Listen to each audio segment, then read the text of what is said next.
how the leadership of the country encourages or discourages one set of values or the other.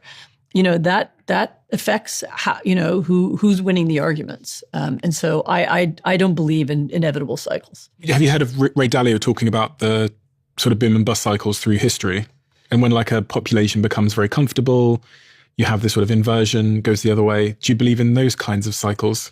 I suppose there is a phenomenon whereby, yes, as people become comfortable, then Frank Fukuyama actually had in his famous book about the end of history, he had a description of, well, what happens if we have, if everybody becomes a liberal democracy and everybody's pretty prosperous, then the next thing that will happen is some people will get bored.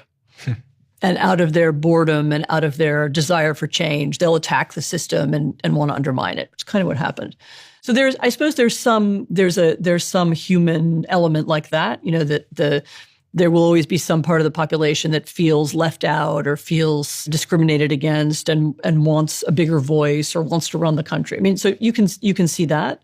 I just don't think it's something that scientists can predict. Is there a link between democracies and sort of rampant capitalism? So in a democracy, I don't know much about this stuff, so I'm just asking the question, but in a democracy, does it tend to be the case that you end up with wealth inequality because you let free markets play out, and then you're going to have these like tech oligarchs up here that have all gazillions of dollars, $1 trillion, and lots of people at the bottom of the rung? Whereas in China, I guess they somewhat defend. I don't know. Do they defend against? No, I would say almost the opposite. Oh, really? So historically, democracies there have been different phases, right? So I don't want to overgeneralize, but certainly in the second half of the 20th century, the democracies since the Second World War have tended towards equality, including in the United States.